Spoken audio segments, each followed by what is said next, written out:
Yo kawan-kawan, selamat pagi. Setelah saya long run ini lagi di Wales Pro sesuai janji. Di part 2 ini kita akan ngecek orang gila yang bernama Mikey. Langsung dicek sama sejawat saya yang lebih ahli di bidangnya di sport doctor, sport medical doctor, Dr. Dika. Nanti setelah video ini saya nggak akan hadir karena pure ini ada pemeriksaan fisik banyak banget sama pemeriksaan penunjang. Mike akan dicek VO2 max test, dicek balance test, dan akan ada konsultasi sama Dr. Dika.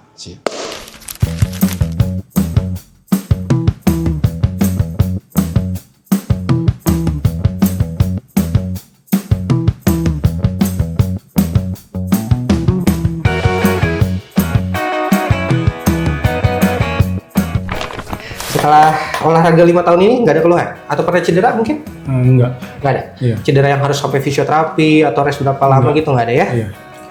Berarti Kak boleh dijelasin nggak mungkin 3 bulan terakhir setiap minggunya aktivitas fisiknya gimana? Mungkin berapa kali strength training, berapa kali easy, atau ada speed play-nya berapa kali? Boleh dijelasin?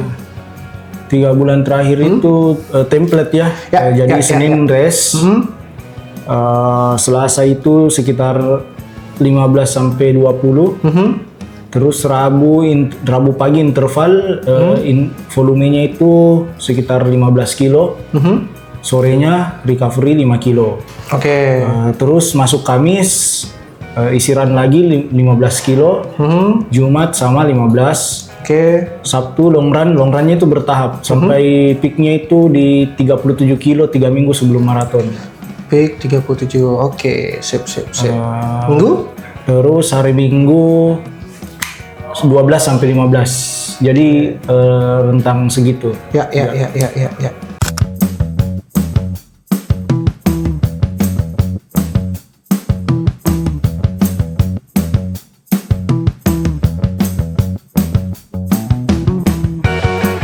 Ini pengukuran komposisi tubuh, jadi bisa tahu massa otot, lemaknya juga, sama distribusi ototnya. Oke, boleh ditaruh lagi Kak? Brief sebentar ya, dengan tingginya 165, berat badannya ada di 52 ya. Nah, dari tinggi badan dan berat badan, kita tahu adanya BMI atau Body Mass Index. Iya. Itu idealnya di angka 18 sampai 23 kalau orang Asia sebenarnya. Dan ini berarti udah proporsi tubuh yang ideal, angkanya di 19. Nah, kalau kita perinci lagi dari fat percentage atau massa lemaknya, ini bagus banget nih di angka 4,9%. Average-nya rata-rata untuk laki-laki usia 30 itu cuman di 11 sampai 22. Kakak bahkan ada di bawah rata-rata. Untuk massa otot, kakak ada di 46,9, di mana average-nya di 44,3 sampai 51. Jadi ada di tengah-tengah. Nah, tapi tetap ya kita sesuai target olahraganya juga, lemak pasti semua orang pengen lebih sehat, lebih baik, lebih dikit gitu ya. Iya. Kalau massa otot lebih banyak lebih baik gitu ya. Kita akan tes paru-parunya dulu. Oke, Kak, kita akan ukur kapasitas paru-parunya, fungsi paru-parunya dulu ya. Ini ada mouthpiece, jadi nanti mulutnya Kak Michael di sini. Pegang pakai tangan kiri, pakai tangan kanan boleh. Tangan satunya nanti menutup hidung. Jadi nafasnya tarik nafas, buang nafas, semuanya pakai mulut. Oh, ini sambil lari enggak? Enggak. Ini sambil berdiri aja. Iya. Kalau bisa nanti jangan ada yang bocor ke kanan kiri ya. Jadi benar-benar udaranya keluar masuk lewat pipa yang ini. Tangan satunya nutup hidung ya, Mas. Nah, gitu. Ya, gitu, Kak. Jadi nafasnya benar-benar udaranya lewat mulut aja. Oke, sip. Nafas relax dulu aja.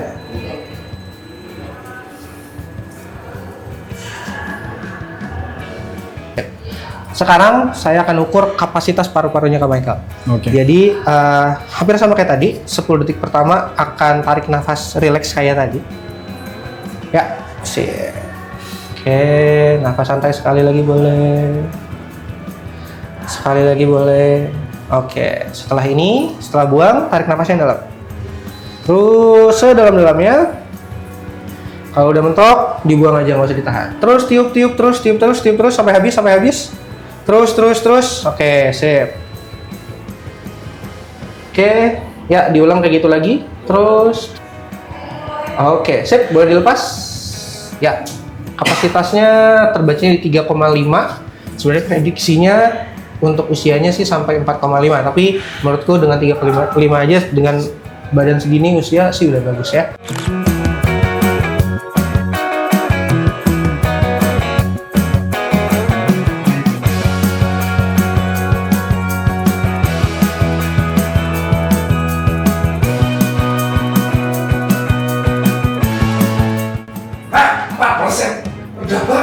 4,9 ya tadi. Fatnya ada 5. Resting heart rate 50-an. Oke. Body balance simetris. Simetris cuman beda 0,1-an.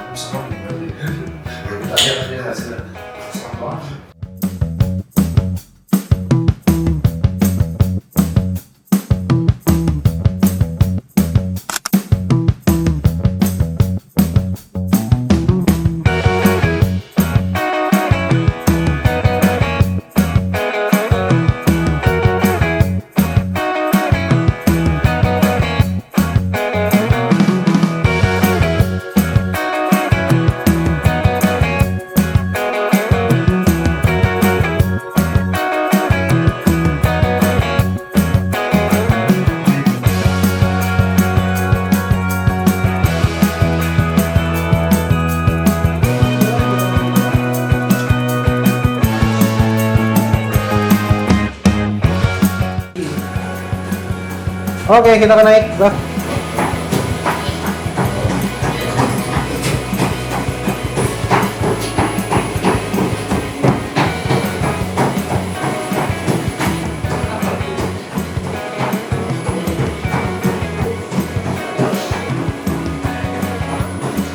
Atur nafasnya.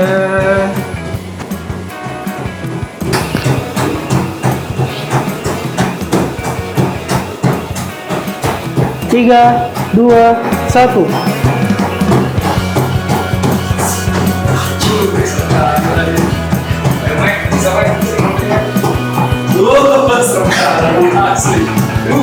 Ini aku ingat banget pas di kita. Ingat banget aku. Itu anaknya versi belum ya? Udah kan? Udah. Yang pakai minus kan? Yang udah. Udah kayak lagi. Udah mau mati ya.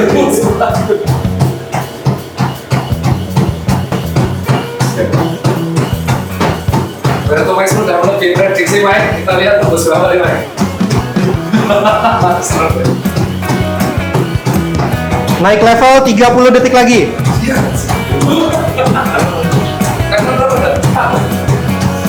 5 naik 6. 3, 2, 1. Level 6. Kemarin baterai segini itu 2 jam. Itu kemarin ada pusing ya. Mata preso kan? Iya. Dia tuh kemarin FM segini itu 2 jam. Tapi kan makin naik itu udah. Kalau naik sedikit lagi. 60 nyampe ya. Yo push. Mulai kan? Ya bisa nahan segini. Terus segini terus. Rekor sampai 180 kemarin di Strava kamu berapa sejam ya? 180-an. 60 kan?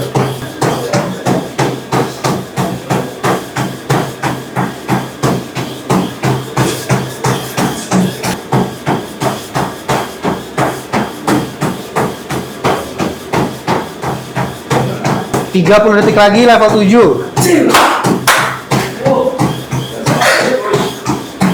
10 detik. 5, 4, 3, 2, 1. Ayo Mike. Flash.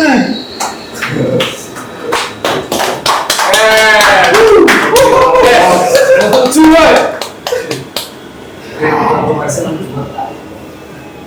Dok. Oh, Mas Michael. Oke. Mas Michael asli mana, Mas Michael? Makassar. Oh, orang Makassar. Yowes, kalau gitu Mas Michael, kita semua aja ya. Ini gua rantau aja biasa ya. Rantau aja ya. Oke, jadi Mas Michael sendiri sebenarnya tes sipet begini karena apa? Artinya tujuannya apa? Pengen tahu VO2 Max. Pengen tahu VO2 Max. Iya. Oke. Itu jamnya jam apa? Garmin. Di Garmin ada VO2 Max berapa katanya? Pernah lihat nggak di situ? Pernah paling tinggi 72, kalau sekarang 66. Oke. Berarti udah tinggi juga estimasi ya. Tapi kan itu kan perkiraan estimasi. Oke, Mas Michael, sebelumnya saya mau nanya dulu dong. Nanya dulu deh. Udah berapa lama lari? Sekitar 5 tahun. 5 tahun. Sebelumnya olahraganya apa? Nggak pernah. Sama sekali nggak perlu olahraga? Iya, jauh pokoknya hidup sehat pun enggak. Kayak hidup anak muda, Wis, begadang, mabuk juga nggak? mabok, Ngerokok juga nggak? ngerokok, Sampai sekarang? udah enggak. 5 tahun itu lari udah terprogram atau cuman lari-lari iseng-iseng aja? Cuma 5 tahun, 1 tahun pertama itu masih iseng-iseng aja. Iseng-iseng aja. Berarti terprogramnya seriusnya 4 tahun ya? Ya kurang lebih 4 tahun. Oke. Saat lagi lari serius, biasanya berapa kali larinya? Kalau ditanya gitu, mungkin dari awal larinya itu seminggu 4 kali, terus lama-lama naik volumenya, seminggu 5, 6. Sekarang Lagi berapa sekarang? di seminggu 6 kali. Sejak kapan? Sejak minggu, berapa minggu? Jadi ada kayak fase-fasenya dok. Misalnya kayak persiapan lomba ini, lagi rajin-rajin larinya, terus Ini lagi persiapan apa sekarang? sekarang recovery habis BTN Jakim. Oh, habis Jakim kemarin. Oke. Gini deh kalau gitu, saya mau tahu kemarin Jakim persiapannya kayak gimana? Persiapannya itu. Ini kan saya dapat report nih dari dokter yang sebelumnya. Ya, Katanya Selasa easy, ya, 15-20 apa nih? Kilo. kilo. Rabu interval. Ya, Intervalnya 15 kilo berarti ya? iya volumenya kira-kira 15 kilo. Oke. Kamis 15 kilo easy, Jumat 15 kilo easy, Sabtu yang long run. Iya, Itu kemarin peaknya 37. iya, peaknya 37. Minggu 12-15 kilo, Iya, easy itu, juga. lebih ke recovery sebenarnya. Oh oke, recovery-nya berarti 15. Ya oke. Tapi ini program pas Jakim kemarin berarti. Iya, Mas, HR-nya berapa mas? Mas ngitungin HR nggak? Ngeliat heart rate nggak? waktu Jakim kemarin. Waktu latihan Jakim. eh, Kalau easy itu berapa sih heart rate-nya? Kalau dibilang Mas bilang 15 kilo easy, average berapa dia? di 120, nggak sampai 130 lah. Oke. Kalau lagi long run? Lagi long run, jadi long run saya itu dok mix. Jadi misalnya pemanasan 3 kilo, terus masuk. Jadi aku selipin tempo di dalamnya. Jadi 3 kilo tempo, 1 kilo istirahat. Aku Oke. ulangin sampai misalnya 5 kali, 7 kali. Gitu. Jadi kayak fartlek sebenarnya larinya? Iya, benar. Oke, tapi average-nya berapa? Di Dari satu lari di nih? 150-an. Oke. Kalau lagi recovery juga sama 120-an berarti ya? Iya. 120, 130. Kalau recovery bahkan 111-an. Oh, oke, 115-an something ya. Iya. Kalau recovery. Kalau lagi interval, maksimal mentok di berapa? Interval kalau makin pendek jaraknya 400 meter itu bisa 190. Oke. Berarti maksimal yang Mas tahu 190 ya? Iya. Oke, Mas. Selama Mas Michael lari seperti ini sudah bisa bilang 4 tahun terprogram, ada kendala, ada keluhan tidak? Nggak ada sih yang keluhan yang jangka panjang gitu, nggak ada. Mungkin keluhan yang kayak karena capek aja. Ya, itu kan semua orang pasti capek. Kalau nggak capek malah aneh kan. Tapi maksudnya ada nggak yang kayak nyeri dada, Nggak pernah. kunang-kunang mau pingsan, atau mungkin pernah pingsan? Nggak pernah. Pernah dirawat di rumah sakit? Gara-gara kecapean lari? Nggak pernah. Nggak pernah. Iya. Kalau yang lain lari, Nggak pernah juga. berarti nggak pernah. Iya, nggak pernah down lah gara-gara lari, nggak pernah. Atau punya riwayat penyakit dulu waktu kecil kali sampai dibawa ke rumah sakit nggak pernah. Iya, Berarti riwayat penyakit nggak ada ya? iya. Oke, terus juga tadi harus dibawa ke IGD gara-gara lari juga nggak pernah ya? Nggak pernah. Kalau cedera? Cedera nggak ada sih. Nggak ada? Mantep banget. Wow. Oke, Mas Michael, gokil. Keren banget dari ceritanya. Sekarang saya mau ngeliat hasilnya. Mas Michael, sebelum kita ngomongin dari segi bagaimana Mas berlari, ya saya bakal ngecek bagaimana tubuhnya Mas Michael dulu. Iya. Artinya, karena performance orang lari itu pasti berhubungan erat dengan bagaimana badannya dia. Iya. Lemaknya, ototnya itu seperti apa. Kita lihat ya. Nih. Huish, gokil, keren banget. Jadi Mas Michael dengan tinggi 165 itu beratnya ada di beratnya dari 52 kilo. Iya. Ya. Dimana kalau misalnya kita bandingkan antara tinggi sama berat badannya, itu kita bisa hitung Mas, namanya BMI. BMI itu adalah perbandingan antara tinggi kita sama berat kita.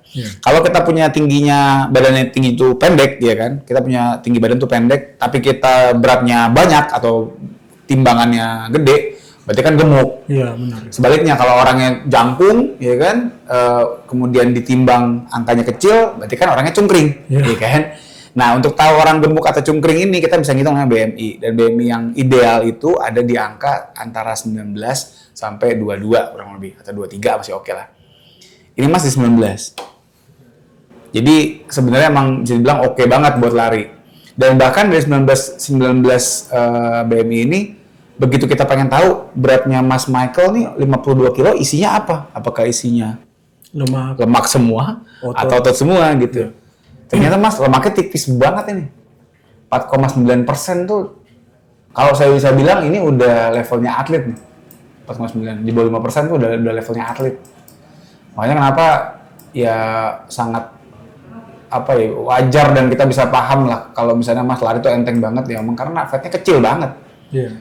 Ototnya untungnya tidak kecil. Artinya untuk pelari jarak jauh segini buat saya mah oke lah.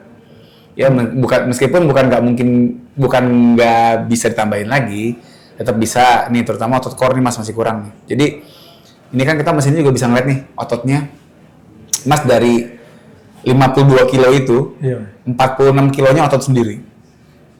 Tapi untuk otot ideal untuk pelari jarak jauh itu Nah, kalau misalnya kita bicara Mas beratnya 52 kilo, kita pengen antara 44,3 sampai 51,9. Berarti lebih kering lagi, lebih. Nggak usah, nggak apa, segini aja. Karena kalau ototnya dikecilin, takutnya Mas nggak ada powernya. Jadi kalau menurut saya otot segini sebenarnya pelari jarak jauh oke lah. Artinya nggak ada PR yang harus gimanain. Tapi memang gini, kalau kita lihat dari distribusi muscle-nya nih Mas, ini kan ototnya Mas Michael nih. Ini otot tangan kiri, tangan kanan, kaki kiri, kaki kanan. Ini otot batang tubuh. Mas punya ini zona yang biru nih, itu zona yang dikatakan kurang. Oh gitu. Dia si barbar ini dia harus bisa ngelewatin zona kurang untuk masuk ke zona yang warna hijau kerang ya, yang lebih dianggap cukup. Kaki kiri, tangan kiri, tangan kanan, kaki kiri, semuanya lewat tuh. Tapi batang tubuhnya belum. Oh gitu. Jadi kalau buat saya sebenarnya, meskipun kita tadi sayangnya nggak ada pemeriksaan otot di atas ya. Batang tubuh itu dari perut sampai dada. Perut, dada, punggung, pinggang. Oh gitu. Pokoknya di luar tangan sama kaki. Oh iya. Ya. Nah, itu ototnya Mas kurang di situ.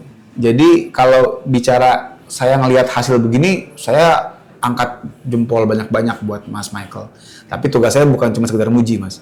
Tugas saya nyari kurangnya Mas di mana. Iya. Jadi kekurangan pertama di tengah-tengah profil tubuh yang luar biasa ini ada celah untuk bisa dikembangin. Nih. Otot-otot punggungnya Mas atau perutnya atau dadanya atau pinggangnya. Karena kita nggak tes muscle, kita kurang bisa mastiin yang mana. Tapi yang pasti masih bisa ditingkatin lagi nih, masih kurang soalnya. Dan termasuk otot core Mas. Siap Dok. Core itu kan juga adanya di batang tubuh kan? Iya. Ya hitungannya di batang tubuh. Jadi ini core pun juga termasuk dan mungkin bisa dikuatin lagi. Ya. Tapi yang lainnya oke banget Mas. Ya Mas Michael ya. Jadi kalau dari saya sih ini udah aman, PR-nya dikit. Cuma soal ini doang. Soal batang tubuhnya kurang. Sekarang kita ke jantung nih. Kita masuk ke EKG, ke pemeriksaan jantung.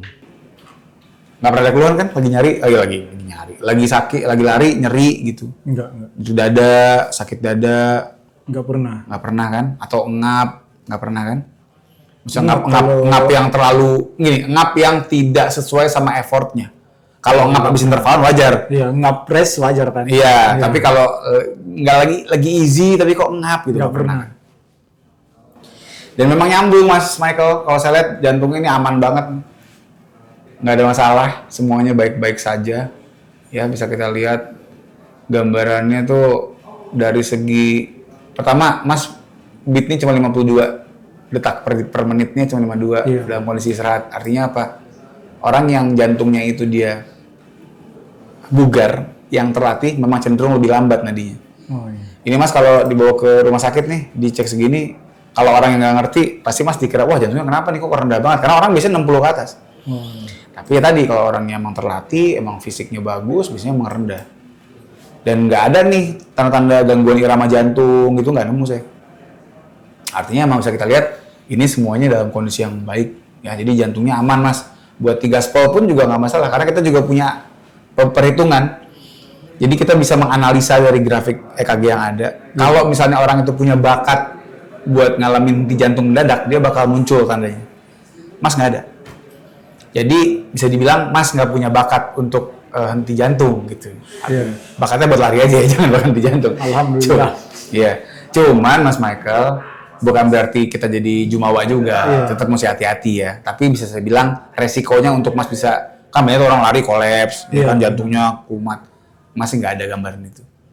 Nggak ada tanda-tanda bisa ngarah ke sana, tapi tetap kemungkinannya nggak 0%. Nah, kalau biasa kita lihat elit-elit elit yang race itu kadang kan mereka juga kolaps. Itu gimana penjelasannya, Dok? Kan Gini. secara Kenapa? Itu semua paling jadiin. Hah? Jadi gitu. Oh iya. Mitos. Gitu. kan ini kalau kita lihat kan latihannya proper. Terus atlet pro gitu. Ngerti. Tapi dia kenapa masih bisa mengalami kolaps? Pas di finish atau pas lagi lari? Ada yang lagi lari gitu. Gini, kolaps yang tadi saya panjang lebar jelasin sama Mas Michael itu adalah kolaps akibat henti jantung. Oh iya. Kalau yang elit, yang orang Kenya gitu atau orang yang udah elit lah, itu dia kolapsnya yang bikin dia DNF itu kebanyakan bukan karena jantung. Karena kalau jantung pasti bukan kolaps doang, mungkin meninggal. Oh iya. Ini kan nggak segitu, nggak sampai segitu kan. Iya. Jadi kalau misalnya orang udah latihan ya bisa jadi memang karena pas lagi race dia melebihi apa yang dia latih, gampangnya sih gitu. Itu atau memang lagi nggak fit.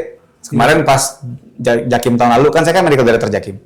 Tahun lalu tuh kita berapa kali ada pelari Jepang loh. Pelari Jepang baru kilometer 20-an udah DNF. Iya. Karena memang rupanya dia lagi nggak sehat gitu, lagi nggak bugar, badannya lagi sakit atau belum sembuh banget habis flu segala macam lah. Jadi bisa. Atau faktor cuaca.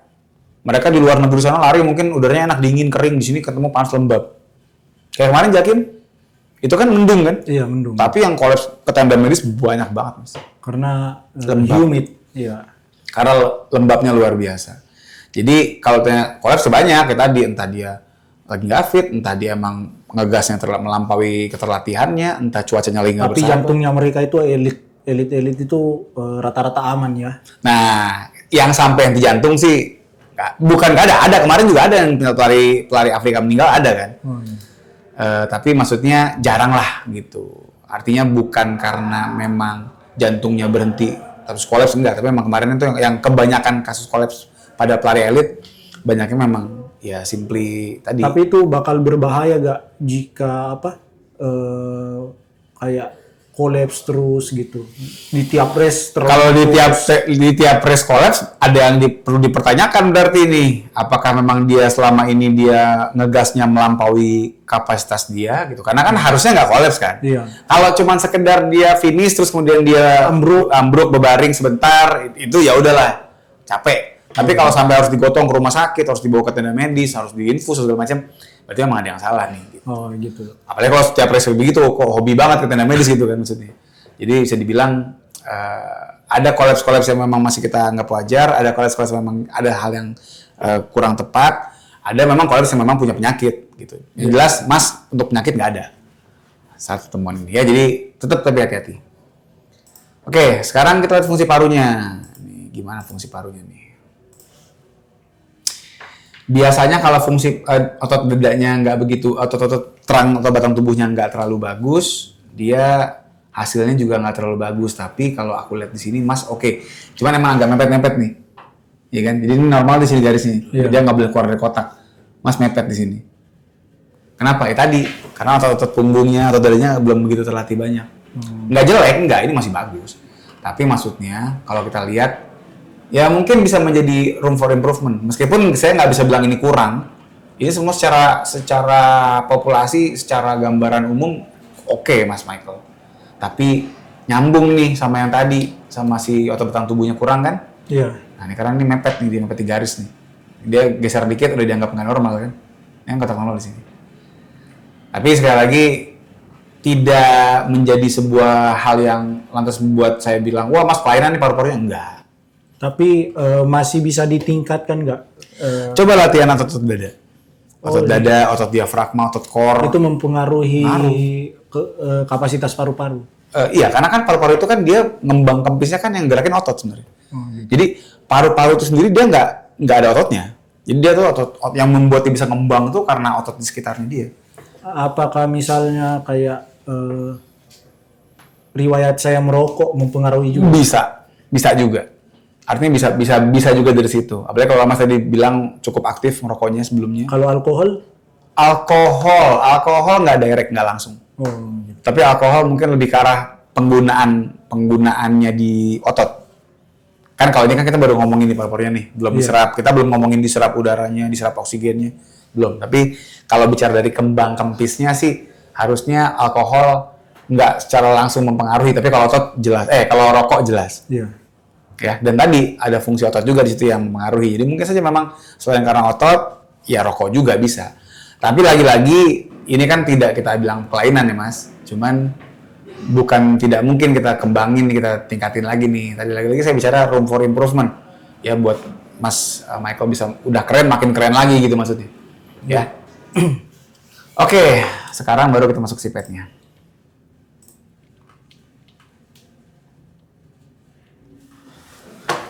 Oke, Mas Michael tadi pas lagi lari berhentinya karena apa, Mas? Otot pegal. Kaki? Iya. Oke, tapi napasnya? Sebenarnya masih oke. Jadi yang setahu saya katanya tes VO2 max itu ada 2 metode. Yang satu yang flat, yang satu yang pakai level makin lama makin cepat dan naik elevasinya. Betul.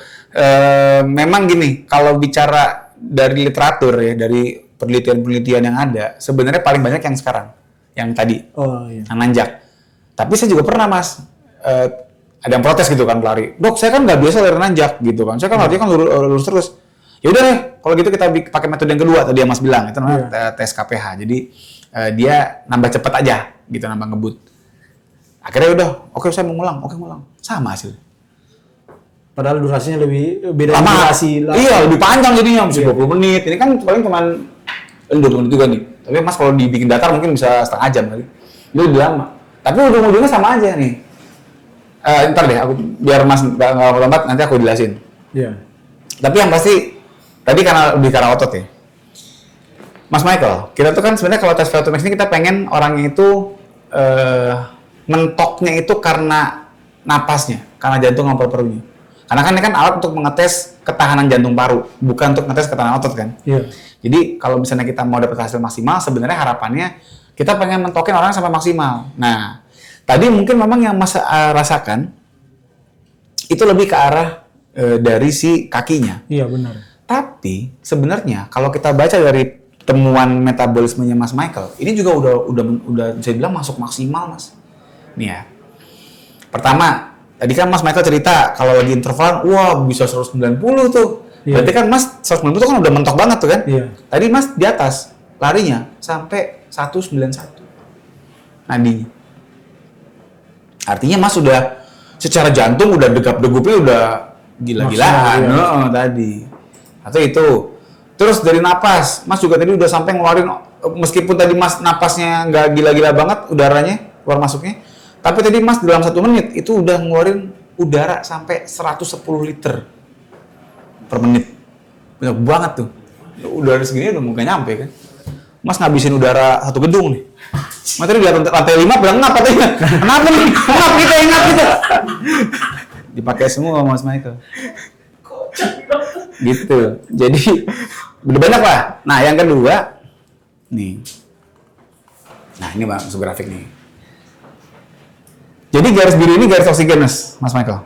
Ya, lihat nih. Selama Mas lari naik stage naik terus, dia makin naik kan? Iya benar. Nah, garis yang merah itu CO2 yang dikeluarin. Iya. Awalnya begitu kita masih belum terlalu capek, ini garis merah itu udah di bawah garis biru. Iya. Sampai begitu Mas udah cukup capek, udah mulai lari, garis merahnya itu dia mulai nyalip garis biru dan bahkan sampai akhirnya ngelewatin. Mas Michael pernah dengar istilah aerobik anaerobik? Kan? Kalau lari kita pengennya kan ada di long run maksudnya. Itu kan biasanya di aerobik kan? Iya. Aerobik adalah titik di mana tubuh masih anggap easy, masih anggap metabolismenya nggak terlalu ugal-ugalan, oksigen masih banyak dipakai, CO2 belum banyak keluar. Jadi aerobik itu sebenarnya titiknya itu sampai sini. Begitu larinya makin kencang, beban kerjanya makin tinggi, maka CO2 yang dikeluarin akan makin pekat. Akan makin kayak asap knalpot tuh makin pekat asap knalpotnya gitu kalau mesin. Iya. Nah, disinilah Mas makin pekat tuh. Si merahnya makin pekat, makin tinggi, makin banyak. jauh. Makin jauh sama CO2-nya, sama oksigennya. Jadi kalau dilihat nih sepanjang proses kita naikin beban larinya, CO2-nya Mas Michael tuh naik terus begini. Sementara oksigen yang bisa dipakai naik, tapi akhirnya mulai melandai di sini. Tuh. Bahkan turun lumayan jauh nih. Iya kan? Iya. Jadi ini begini, ini melandai begini. Artinya apa? Kalau tadi kakinya nggak pegel, misalnya let's say kita terusin, ininya makin tinggi, ininya mungkin nggak akan terlalu banyak berubah. Lantas kenapa? Yang namanya VO2 max, Mas, adalah banyaknya oksigen yang kita pakai per menit. Iya. Dan semakin orang terlatih, dia akan bisa pakai oksigen dengan boros. Dengan banyak. Karena apa? Ototnya, dia, ibarat katanya deh, kalau kita bicara di kantor gitu ya, ada divisi yang paling aktif, paling produktif, dia pasti ngabisin duit paling banyak kan? Iya. Karena dia butuh modal untuk bergerak sama. Tubuhnya juga gitu. Semakin dia pinter untuk bergerak, semakin otot itu terlatih untuk gerak, dia butuh modal banyak. Modalnya apa? Oksigen. Nah, Mas di sini biru-biru ini mentoknya di sini, Mas. Ini VO2 max-nya, Mas. Jadi maksudnya kalau kita bicara VO2 max itu adalah titik tertinggi biru itu di mana sih? Oh gitu. Jadi kalau tadi yang saya bilang, kalaupun diterusin, si biru ini kayaknya nggak bakal begini, karena dia udah mulai mendatar kan? Iya, iya. Tinggi terus mendatarnya. Nah, ini sebenarnya dia tinggi terus. Nah ini kalau terusin ya paling naiknya segini-gini doang, nggak jauh lah. Oh gitu. Jadi meskipun Tadi nggak pegel. meskipun makin lama tadi saya lari, itu belum tentu VO2 max-nya makin naik jauh. Betul, karena sudah mulai mendatar. Jadi kalau tadi ini kan yang umumnya kan titik selesai tadi. Iya. Kalau dia kita terusin, kita nggak stop tadi, mungkin merahnya akan nanjak terus, birunya karena dia mendatar ya paling di sini aja nih, nggak akan jauh. Jadi tadi meskipun Mas ngerasakan juga bisa terus lagi tadi nih. Kayaknya angka garis birunya nggak akan terlalu jauh beda. Biru. Nah sekarang pertanyaannya, titik tertinggi penggunaan oksigennya Mas Michael, yaitu VO2 max-nya Mas Michael itu ada di mana? Tadi pas lagi gila-gilanya pakai oksigen, itu Mas Michael itu menggunakan oksigen sampai nih 3.319 ml per menit. Yang kalau kita bandingkan dengan berat badannya Mas itu di 63,8. Jadi tadi saya nanya kan di Garmin berapa katanya? 66. 66. Itu estimasi. Iya. Ini yang bener-bener Mas pakai oksigen yang dipakai beneran, yang dihirup dan digunakan beneran. Adanya di angka 63,8. Jadi kalau menurut saya ini sebenarnya meskipun oke lah jauh, bukan jauh tapi selisih lah sama Garmin, tapi udah superior Mas. Kalau buat saya atlet itu, ini kita bicara nggak lari ya, di atas 60 itu udah bagus. Sepak bola kita aja sekarang, ya kan? Itu kan 60-an udah bisa masuk timnas. Tapi rata-rata atlet jarak jauh itu di angka berapa? Nah, Di kalau memang nasional. Oh iya, saya belum punya datanya. Tapi kalau saya lihat memang 65-70. Oh, 65 di kisaran 65 ya, ke atas ya. 65 ke atas lah kalau untuk lari jarak jauh ya. Saya pernah nemu punya siapa ya yang di sini ya yang pernah tes ya. Itu 70 something. Emang dia nasional, level nasional. Cuman maksud saya untuk ukuran seorang Mas kan intinya biar gimana pun pada rekreasional ya istilahnya lah. Tapi serius gitu latihannya. Bisa hampir 64 begini mah udah bagus Mas, udah bagus banget. Tapi kan tadi sekali lagi saya sampaikan pasti pengen berkembang dong. Iya. Nah ini menariknya nih. Tadi kan Mas cerita katanya Mas itu kalau lari easy kan di 120-an. 120 sampai 130. Iya. Mungkin gini, Mas pelatihnya siapa? Coachnya? Nggak ada. Oh nggak ada. Saya Oke. melatih diri sendiri. Gini Mas, kalau kita lihat ini kan tadi kan ada dua zona nih. Iya. Ini zona aerobik, ini sudah mulai masuk ke anaerobik. Jadi sebenarnya Mas Michael selama lari di sini itu masih aerobik, masih aman. Iya. Dan kita juga pengen dua zona ini dilatih. Jadi latihan ini oke, latihan zona ini juga oke.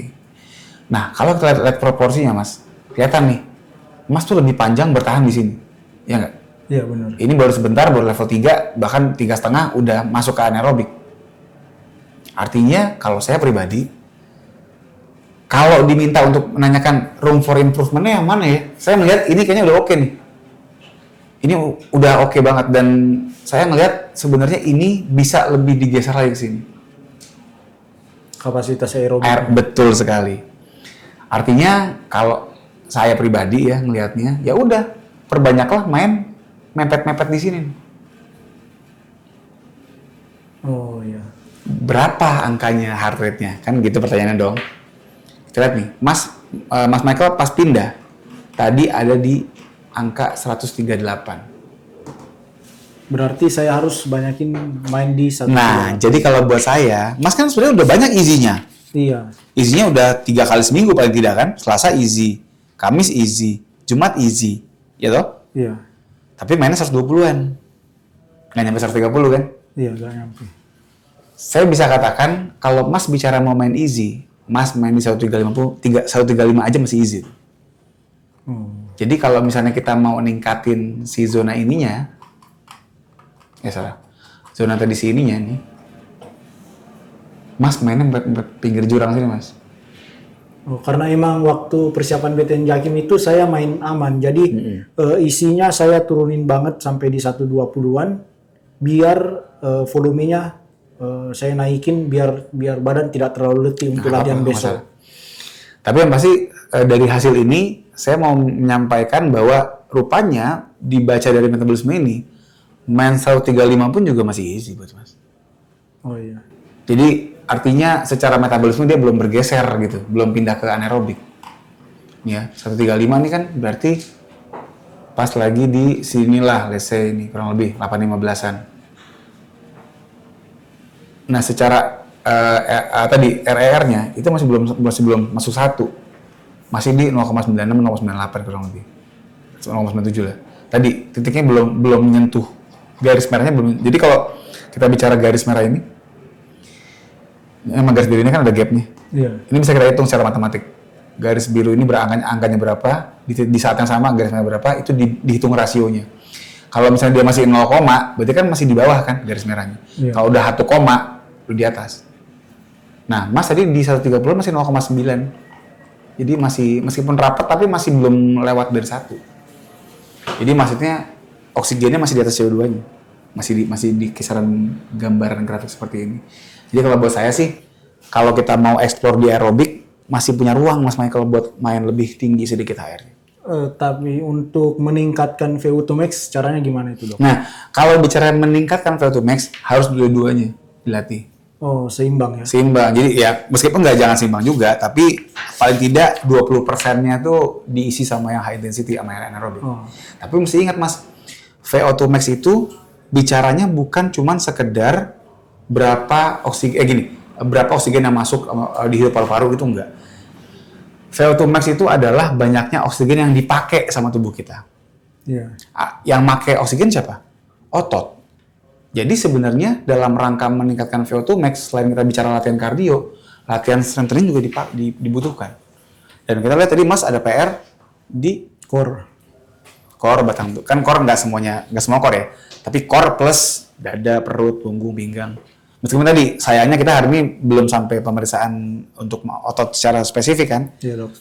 Tapi dari massa ototnya, ditambah juga tadi otot napasnya juga kayaknya agak-agak mepet gitu ya. Kok saya cukup yakin kayaknya memang secara batang tubuh itu masalahnya belum optimal. Iya, Dok.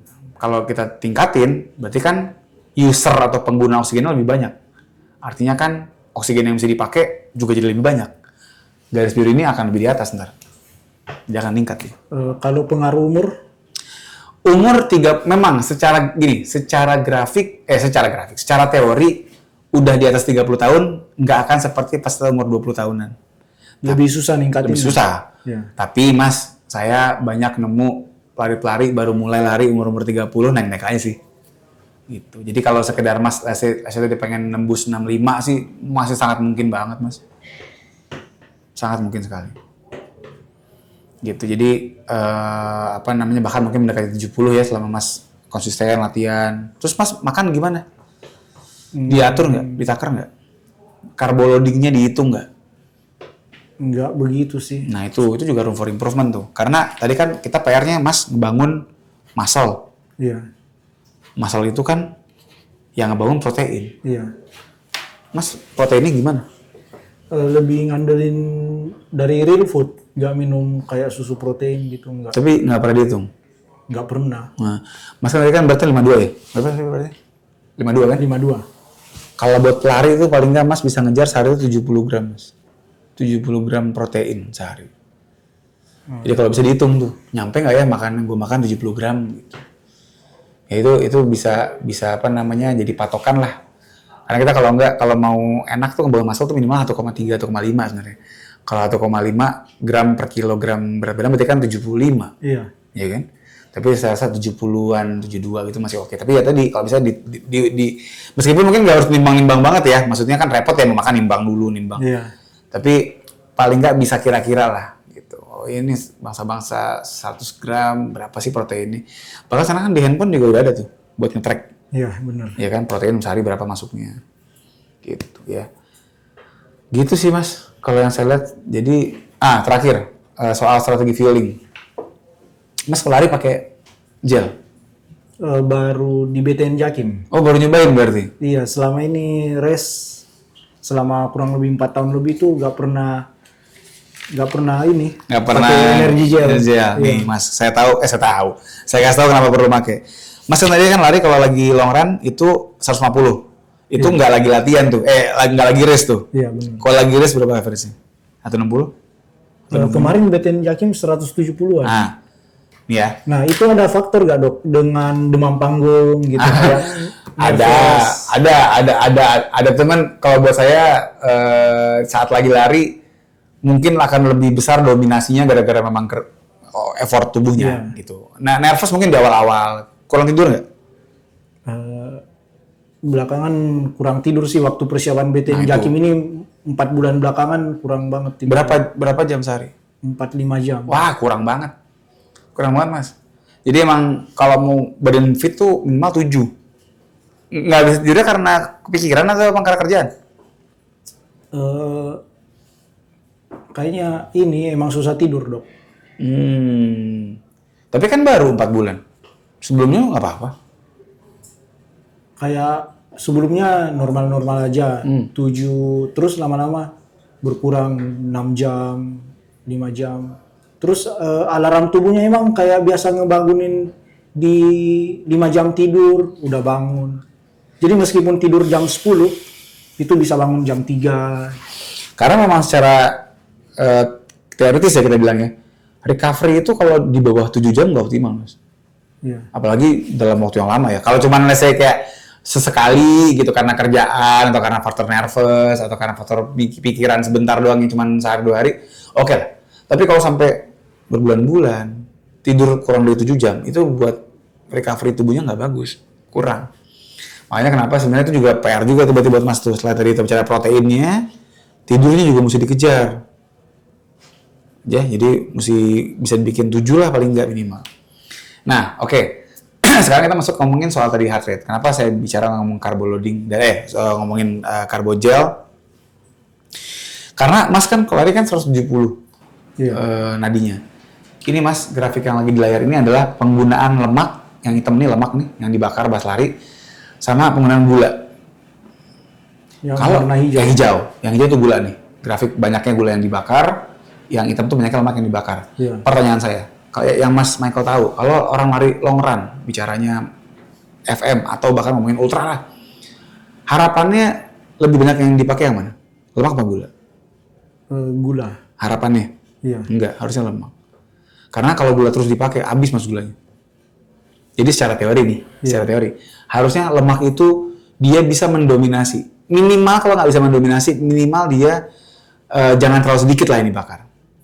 Nah, Mas, kalau lari di 170, Itu kan berarti kan kita bisa katakan gambarannya kurang lebih saat nih menit ke-14, iya kan?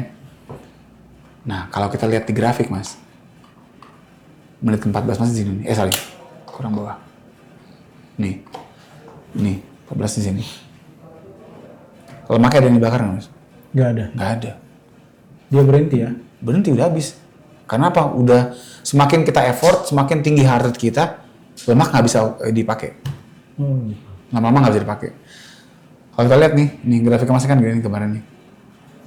Kurang lebih gini lah. Sampai ini kalau kita ini goyang-goyang ini wajar lah. Kita ambil aja jalan tengahnya, kurang lebih kayak gini atau gini, ya kan? Berarti kalau misalnya mas masih mau ideal, berarti kan kurang lebih area sini nih, ya kan? Menit si si lemak masih bisa dipakai itu di menit ke-10 11-an. Tuh. 150-an. Jadi setelah mas udah lewat dari 150-an, itu lemak udah makin tipis. Jadi makin tipis, akhirnya mau nggak mau apa gula yang dipakai. Begitu lemak udah habis, nih set, mau nggak mau hijaunya naik kan, tuh langsung ngeroket dia. Karena apa? Lemak udah nggak bisa dipakai dan delin. Iya. Jadi kalau kita lihat di grafiknya nih, hijau selandai habis di sini kan, segila-gilanya mas di 13 deh nih. Menit 13 berapa? Tuh, 165. Di atas 165 mas gulanya udah tinggi banget. Lemak udah mana nggak dipakai, gulanya boros banget. Nah, ya itu. Seringkali kita latihan oke. Nggak ada masalah, nggak ngap. Tapi pas lagi race, gulanya habis duluan. Ya pasti nggak bisa nge-push, susah mau nge-push berat. Orang gulanya udah kepake semua. Iya. Jadi kalau misalnya Maman tadi main di ya 13 lah tadi yang saya bilang. Ada di 160. Nggak rasa kalau mau aman. Kalau mau aman ya masih. Kan? Gitu. Nah, tapi kalau let's say kita memang pengen ngegas, oke, hari ini gue pengen bener-bener ugal-ugalan, gue pengen bisa ngebut, ya udah, berarti HTT terpaksa di 170 kan? Iya. Berarti kan gulanya kan kepakainya gila-gilaan tuh. Ya udah, gantiin dengan gel. Gitu loh mas maksudnya. Jadi kalau misalnya mas emang nggak bisa dong, gue kalau 160 gue finishnya lama gitu kan, gue mau cepat, gue mau podium segala macam. Ya wis, tapi tahu bahwa saat 170 itu gula yang dipakai banyak banget. Jadi lebih andelin gel ya? Iya, karena gula mas dipakai dalam kayak begitu 1 jam ke atas, 1 jam atau 90 menit deh, itu udah tipis. Jadi kalau misalnya saya nge-ultra ini, Nah, lagi ultra race itu lebih andelin lemak berarti. Oh iya, semakin ke ultra kita nggak mau semakin boros gula dong. Iya. Berarti kan makannya mesti banyak banget tuh gula yang dimakan. Karena kan kalau ultra mungkin intensitas pace-nya lebih rendah, jadi detak jantung lebih rendah juga, jadi lebih ngandelin lemak ya. Betul sekali. Tapi kan kalau FM, kita kayak Cakim kemarin, Kan kita emang ngebut. gas. Iya. Ya udah, tapi gula jangan sampai dibiarin habis dong. Makanya kenapa orang lari FM pakai gel? Oh iya. Karena tadi biasanya gula itu di atas 90 menit itu udah mulai tipis di kandungannya. Jadi kalau nggak diisi, lowbat. Gitu Mas Michael. Gimana? Sudah cukup jelas belum? Cukup jelas. Dari saya sih sebenarnya gambarnya kurang lebih itu. Ya, jadi artinya Mas secara rangkumnya, secara kesimpulannya, PR-nya gini. Dari body composition tubuhnya Mas, lemak ototnya, ngomongin soal fungsi jantung aman, soal sipetnya juga udah superior. Iya. Jempol. Tapi tetap tugas saya ngasih masukan. Satu, tadi bicaranya muscle-nya terutama di batang tubuh masih bisa dinaikin. Dan bicara muscle yang bagus, butuh protein yang juga bagus. Iya. Kalau selama ini Mas belum mengukur, nggak ada salahnya diukur. Walaupun secara kasat mata aja gitu maksudnya. Pakai aplikasi, di trace. Satu. Terus yang kedua, dari segi latihannya. Selain bicara latihan otot juga, buat batang tubuhnya juga. Latihannya bisa banyakin di main aerobik dengan agak mepet-mepet pinggir jurang, main 135. Jadi kalau dari metabolisme Mas 135 masih aerobik gitu. Jadi masih bisa dieksplor di zona itu. Iya dok. Yang kedua, dari segi gelnya tadi bisa dimulai dilatih Mas. Gel pun juga dilatih Mas Michael. Nggak cuma pas lagi hari H doang. Harus disertakan dalam proses latihan. Ya. Sama tidurnya Mas. Tidur juga penting banget. Kenapa? Tuh Mas mau latihan kayak gimana kerennya kalau tidurnya kurang nggak jadi badannya. Ya jadi 4 poin itu Mas. Ya. Nih biar saya tulis juga terus saya bikinin di resume nih. Jadi muscle, ya kan? Muscle terama. Bicara tentang muscle berarti ngomonginnya protein. Terus latihannya berarti kan strengtheningnya yang di bagian core-nya mungkin bisa dioptimalin lagi, sama di terangnya, sama di aerobiknya tadi kan? Iya. Terus 4 latihan gel, yang 5 soal tidur. Udah nih. Udah 5 poin. Yuk kawan-kawan, sudah selesai tadi konsultasi dengan sejawat saya Dr. Dika. Dan ini ada Mike. Gimana Mike? Ini formalitas basa-basi sampah ya. Gimana perasaannya sampai di Westwood dicek dan ketemu sejawat saya? Capek banget karena ini pertama kalinya dan puas dengan hasilnya. Lumayan puas. Puas ya? Emang hasilnya apa aja tadi? VO2 max berapa tadi kesimpulannya? VO2 max real?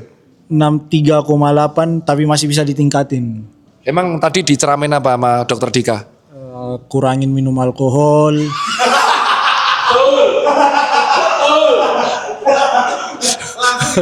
Terus apalagi ceramahnya apa? Coba ceramahnya apa? Ceramah dari beliau. Poin-poinnya aja ya. Poin-poinnya aja.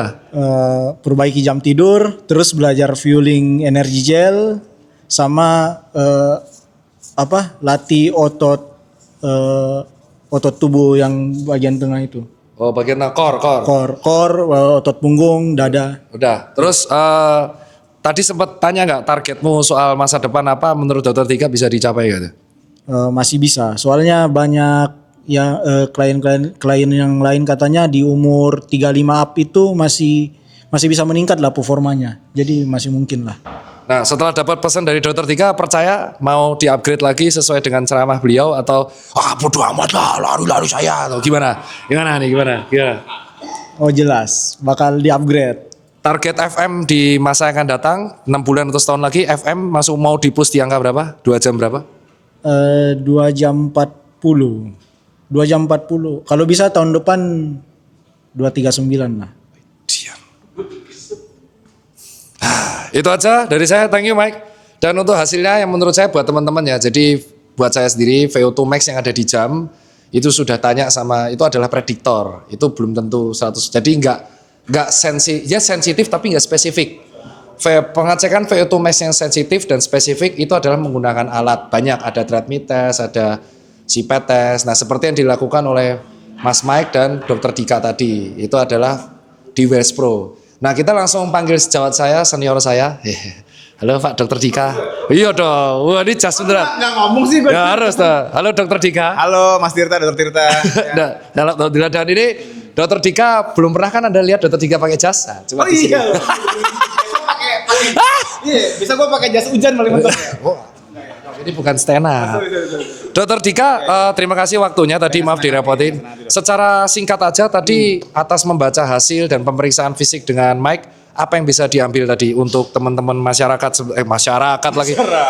digital. Sebenarnya Mike tuh kayak apa performanya, Dok? Iya, artinya Mas Michael ini kan bisa dibilang sebenarnya belum terstruktur di latihannya. Artinya masih latihan mandiri, terus juga kemudian masih tidur juga masih kurang lah gitu ya, tidur cuman kayak 5 jam gitu. Jadi bisa dibayangkan kalau misalnya lebih disiplin lagi latihannya, lebih terprogram, latihannya juga lebih terstruktur, kemudian juga tidur lebih cukup, makannya ditaker, diatur. Wah gokil. Tadi aja tuh VO2 max-nya itu kan udah tinggi ya. Maksudnya dia benar-benar bisa menghirup oksigen. Satu gedung ini diambil semua. Kita sampai nggak bisa napas, ngap gitu. Ya Allah, ini kenapa? Nah kalau Dika yang ngomong harus diperjelas. Maksudnya gimana Mas Dika? Ini serius ini bukan stand up ini ya. Maksudnya gimana Mas Dika? Ya kan yang namanya VO2 max itu adalah banyaknya oksigen yang dapat digunakan. Nah semakin orang terlatih itu kan oksigennya makin tinggi yang bisa dipakai kan. Tadi Mas Michael begitu lari oksigennya banyak banget yang dipakai. Artinya apa? VO2 max-nya bagus gitu. Terus untuk fatnya bisa under 5% tuh. Wih, gokil ya. Yang pasti kita agak sulit ya untuk mengejar ke sana ya. Mungkin sih. Ya, jadi maksud gini, buat teman-teman apa panggilan lu? sobat-sobat. Sobat-sobat Citot. Sekarang Citot, tapi udah 2 tahun lalu saya cek di sini ya. Oke, jadi gini Tot ya. Ya. Bukan. Kan Citot. Otot, cinta otot. Iya, Ya. otot ya. Jadi intinya adalah gini, untuk bisa seperti Mas Michael tuh nggak gampang ya, dan memang mungkin kita yang fatnya masih agak lumayan nggak 5% amat gitu ya. Boleh kita mencoba ke sana, cuman jangan sampai juga akhirnya terlalu maksain banget loh gitu. Artinya jangan sampai terlalu ngoyo banget, jangan terlalu maksain banget sampai bener-bener jadi stres gitu malah. Ingat bahwasanya kita adalah pelari rekreasional. Nah, kesimpulannya Mike ini masuk pelari rekreasional apa enggak? Nah, sebenarnya kalau bicara dari awalnya mungkin rekreasional, tapi untungnya beliau ini memiliki modal yang luar biasa gitu, bakat tubuhnya. Bukan. Kan modal nggak selalu duit ya. Oh, loh, kok jadi serius? Ya, kadang-kadang juga uang. Sama. Enggak, tapi intinya adalah tadi mungkin beliau juga fatnya memang dari awal nggak terlalu tinggi gitu kan, kemudian juga punya kebugaran yang baik, jadi bisa tuh sampai situ. Tapi buat teman-teman yang mungkin nggak segitunya, ya udah nikmati larinya lah. Nah, Nikmati larinya. jadi Mas Mike ini masih bisa di-push lagi ya dok, kalau dari secara sport? Secara umur 30 tadi masih banyak ruangnya untuk diperbaiki kan, kayak tidurnya, makannya masih bisa gitu. Dan cita-cita terakhir kan dokter kan sudah berkecimpung di dunia keatletan ya, banyak banget sampai mendampingi tim Olimpik. Cita-citanya Mas Mike untuk ikut PON menurut sampean bisa tercapai nggak dalam waktu 5 tahun akan datang? Jadi jujur aja memang sebenarnya kalau dilihat Indonesia itu untuk FMHM tuh belum banyak ya. Maksudnya iya. Saya juga ngobrol sama Mas Michael juga, dia bilang di Indonesia belum terlalu banyak gitu. Artinya atlet-atlet yang di nomor panjang. Banyaknya 5-10. Ya meskipun 5-10 panjang juga ya, tapi maksudnya untuk HM-FM tuh nggak sebanyak itu. Jadi kalau buat saya sih selama Mas Michael masih bisa tadi ningkatin latihannya, recovery-nya bisa lebih bagus, harusnya bisa sih. Tadi dia ngomong gitu, apa itu Agus Prayogo gitu masa katanya. Tuh, bukan. Nah, itu ucapannya dia. Itu ucapan dia. Mas Agus, kalau komplain ke Wales Pro ketemu Mas Dika. Itu aja kalau dari saya. Thank you banget Mas Dr. Dika. Hari ini jam praktek beliau sangat sibuk. Dan saya nanti akan dicek lagi di Agustus. Dan minggu depan akan ada pelari-pelari lain yang akan dicek di Wales Pro. Buat teman-teman yang mau cek fisik, gak usah berasumsi sendiri, daripada ngejudge langsung datang ke Wales Pro ketemu beliau. Kan yang promo saya, Anda gak boleh. Itu aja dari saya Dr. Tirta. Saya Dika, Dr. Dika. Iya, sampai jumpa di konten berikutnya bersama Wales Pro. See you.